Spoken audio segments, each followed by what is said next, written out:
내 모든 자녀는 여호와의 교훈을 받을 것이니, 그러면 큰 평안이라는 축복이 임합니다. 조건과도 같은 것, 그 전제되는 것은 무엇입니까? 여호와의 교훈을 받는 것입니다. 여호와의 교훈을 그저 알고 있는 것, 그저 듣는 것으로 끊는 것이 아니라 받는다라고 성경에서는 지금 말하고 있습니다. 받는다라는 건 무엇입니까? 그 받는 사람, 그 대상의 소유가 된다라는 것입니다. 여호와의 말씀이 그저 옆에서 듣기만 하는 것도 아주 큰 능력이 임할 것입니다. 그러나 여호와의 그 말씀, 그 교훈을 나의 것으로 받는 자에게 어떠한 복이 있습니까? 내 자녀에게는 큰 평안이 있을 것이다. 그 자녀들에게 평안이 있다라는 것은 그 가족에게, 그 가문에게 큰 기쁨과 은혜, 축복이 된다라는 것입니다. 어떻게 할 때요? 하나님의 말씀을 자신의 소유로 삼아 겸손히 받는 자에게 그 은혜의 축복이 임한다라는 것입니다. 받으면 어떻게 되는 것입니까? 나의 것으로 삼는다라는 것은 무엇입니까? 그 하나님의 말씀을 나의 것으로 삼는다라는 것은 우리가 듣는 것에서 끝나는 것이 아니라 지켜서 행하는 것을 말하고 있습니다. 또 다른 오늘의 본문의 말씀, 시편 119편 1절과 2절의 말씀입니다. 시편 119편 1절과 2절의 말씀, 저와 여러분들이 함께 읽도록 하겠습니다. 같이 읽습니다. 행위가 온전하여 여호와의 율법을 따라 행하는 자들은 복이 있음이요, 여호와의 증거들을 지키고 전심으로 여호와를 구하는 자는 복이 있도다. 지금 시편의 말씀은 우리가 함께 읽었었던 이사야서 54장 말씀에서 한 발자국 더 나가고 있습니다. 여호와의 말씀을 받는 것, 나의 것으로 삼는 것에서 더 구체적으로 여호와의 율법을 따라 행하는 것들에 대해서 이야기를 합니다. 여호와의 증거들을 지키는 것에서 나갑니다. 근데 거기서 더 나아가는 것, 여호와의 말씀을 받는 자, 여호와의 말씀을 지켜 행하는 자는 전심으로 여호와를 구하는 자와 동등하게 그 은혜의 복을 말하고 있음을 이야기하고 있습니다. 여호와의 말씀에 대한 소중함은 우리가 이미 익히 알고 있고, 또 이 새벽의 자리에 나오신 여러분들은 여호와의 말씀을 참 사모하며 사랑하는 자들일 것입니다. 근데 거기서 끝나는 것이 아니라 여호와의 말씀을 지켜서 행하는 자들에게 오늘의 본문, 그리고 또 많은 성경에서 복이 있다라고 말합니다. 우리가 함께 읽은 이사야 54장 7절 가운데서는 내 자녀에게 평안이 있을 것이다. 정말 많은 분들의 기도의 제목, 소원의 제목일 텐데, 내 자녀에게 평안이 있을 것이다. 말씀을 듣고 끝나는 것이 아니라 말씀을 지켜서 행하는 자들에게 그 은혜가 임할 것이다 라고 성경은 우리에게 말씀하고 있습니다. 또 다른 오늘의 날주의 본문의 말씀, 신명기 28장 1절의 말씀, 2절의 말씀 같이 함께 읽도록 하겠습니다. 하나님의 말씀의 소중함, 하나님의 말씀을 지켜 행할 것에 대해서 성경은 계속 우리에게 말하고 있습니다. 신명기 28장 1절과 2절의 말씀 같이 읽습니다. 내가 내 하나님 여호와의 말씀을 삼가 듣고 내가 오늘 내게 명령하는 그의 모든 명령을 지켜 행하면 내 하나님 여호와께서 너를 세계 모든 민족 위에 뛰어나게 하실 것이라. 내가 내 하나님 여호와의 말씀을 청종하면 이 모든 복이 내게 임하며 내게 이르리니. 아멘. 오늘의 말씀, 신명기 말씀에서도 말씀에 대한 도전을 우리에게 주고 있습니다. 왜 그렇습니까? 말씀은 하나님의 이 땅 가운데 우리에게 존재하시는 그 바입니다. 그래서 말하고 있습니다. 여호와의 말씀을 삼가 듣고 내가 오늘 내게 명령하는 그의 모든 명령을 지켜 행하며 너를 세계 모든 민족 위에 뛰어나게 하실 것이다 라고 축복의 말씀, 축복의 약속을 하고 있습니다. 여러분, 이러한 놀라운 복을, 이 은혜를 우리가 잊기 위해서 이 말씀 가운데 집중되어지고 듣고 지켜 행할 수 있는 그 은혜를 우리가 간절히 사모하기 원합니다. 마지막 오늘의 날조의 말씀, 마태복음 2장의 말씀입니다.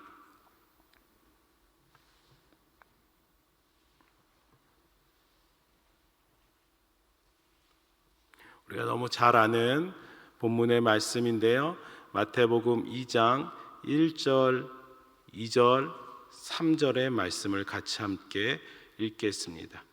마태복음 2장 1절, 2절, 3절의 말씀입니다.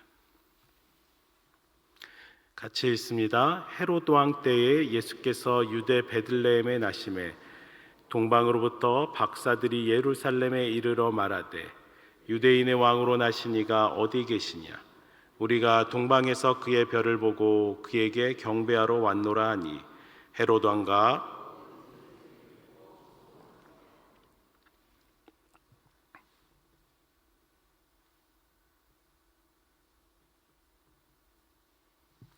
오늘 본문에 보면 예수 그리스도의 탄생 소식을 들은 사람들의 반응이 나옵니다. 이제 함께 이 마태복음 2장 1절에서 계속되어지는 2장에서 계속되어지는 사람들의 반응을 보면은 우리가 짧게 3절만 읽었지만 전체적으로 읽다 보면은 사람들의 다양한 반응이 나옵니다. 좀 정리하면 한 3부류의 사람의 반응으로 나타낼 수 있습니다. 그중 한 부류는 헤롯 왕입니다. 그는 동방 박사들로부터 유대인의 왕이 났다는 소식을 전해 듣고 우리가 함께 읽지 않았지만은 그를 예수를 죽이려는 음모를 꾸밉니다. 그것은 예수 그리스도를 자신의 적으로 생각해서 자신의 왕의 자리를 예수를 통해서 잃을 것이다 라고 생각해서 오직 자신의 생각만 하며 정권 유지를 위해서 예수를 적대시하고 죽이려고 합니다. 그러한 한 부류의 사람이 나옵니다. 또 다른 한 부류는 대제사장과 서기관들입니다. 그들은 그리스도가 어디에서 났냐라고 말을 합니다. 그들은 분명히 성경의 예언을 통하여져서 대제사장과 서기관들은 그리스도가 어디에서 나는지 알고 있었습니다. 그러나 그들은 그리스도가 나셨다는 소식을 듣고도 그 말씀을 알고도 말씀을 들었지만 기뻐하지 않고 있습니다. 그들의 반응은 철저히 말씀에 대한 무관심이었습니다. 성경을 들었습니다. 하지만 성경을 이야기하지만 그들은 예수의 탄생이라는 그 예언의 말씀에 대해서 지켜 행할 줄 모르는 그저 듣기만 하는 사람들이었습니다. 마지막 오늘 마태복음 2장에 나온 한 부류 마지막은 동방 박사들입니다. 이들은 예수 그리스도에 대해 아는 바가 별로 없습니다. 그러나 이들은 마치 구도자의 정신으로 오직 유대인으로 왕으로 나신 그 별을 보고 경배하기 위해서 먼 땅을 동방에서부터 머나먼 길을 찾아왔습니다. 그리고 그들은 이제 곧 예수 그리스도를 만나 가장 크게 기뻐하며 자신들이 그 먼 땅에서부터 준비한 값진 예물을 드립니다. 예수 그리스도라는 그 은혜, 하나님의 말씀을 듣고 이 말씀을 듣고 많은 사람들의 다양한 반응이 나옵니다. 헤롯 왕과 같이 아예 모르는 나만 믿을 거야, 나만 생각하는 그런 사람들도 있습니다. 그러나 대제사장들과 서기관들 같이 알고는 있지만 들었지만 무관심으로 일삼는 사람들도 있습니다. 또 동방 박사와 같이 먼 길을 떠나서 온 사람들도 있습니다.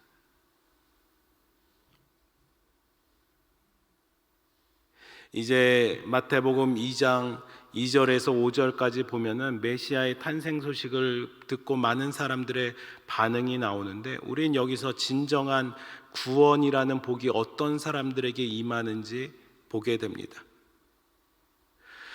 2절 가운데 동방에서 온 박사들은 별을 보고 유대인의 왕에게 경배하러 왔다고 말합니다. 여기서 유대인의 왕이란 마치 다윗의 자손이 유대인들 사이에서는 메시아를 의미했었던 것처럼 이방인들 사이에서는 메시아를 가리키는 별칭이 바로 유대인의 왕이라는 표현입니다.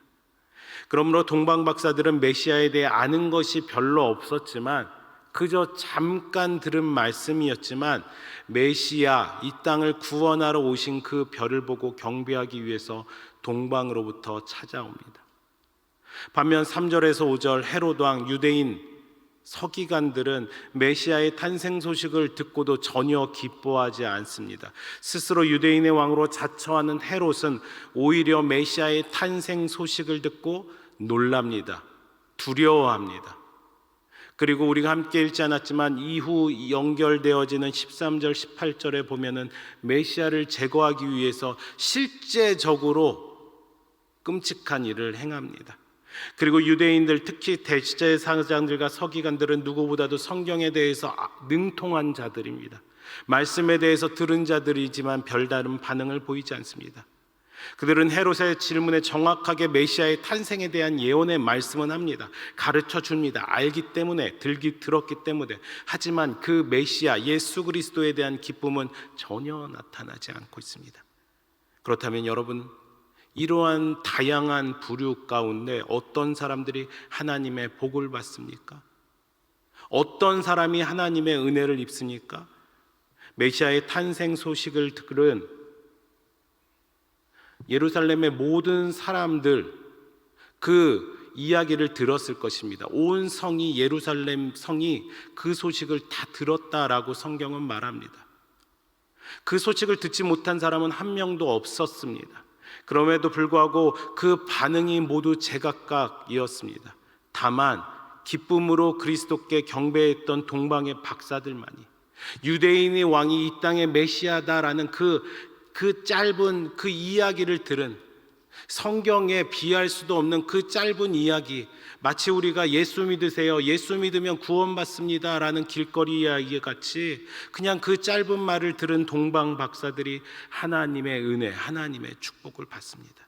듣고 지켜 행하는 자, 그저 하나님의 말씀을 듣는 것이 아니라 하나님의 말씀을 행하는 자. 여러분, 단지 성경 말씀을 아는 것으로, 성경 66권, 성경 어디에 뭐가 있다라고 아는 것으로 끝나는 것에 만족하지 말고, 그 성경의 영적인 지식을 통해 더욱 뜨겁게 예수님을 만나고 예수님을 섬기시는 여러분들이 되시기 바랍니다. 그래서 그 지식이 교만의 도구가 아니라, 서기관들처럼 교만의 도구가 아니라, 마음이 굳어지는 것이 아니라 많은 사람들을 구원으로 인도하는 예수 그리스도의 길로 겸손히 따라가는 여러분들이 되시기 바랍니다.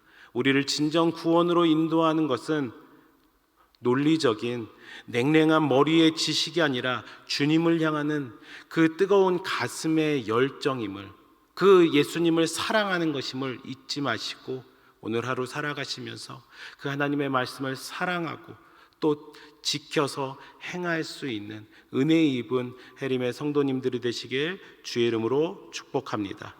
오늘 가져오신 기도의 제목들 가지고 함께 이 시간 주님 앞에 기도로 나아가시기 바랍니다. 주기도문으로 같이 기도회를 해야겠습니다. 하늘에 계신 우리 아버지여, 이름이 거룩히 여김을 받으시오며 나라의 임하옵시며 뜻이 하늘에서 이룬 것 같이 땅에서도 이루어지이다.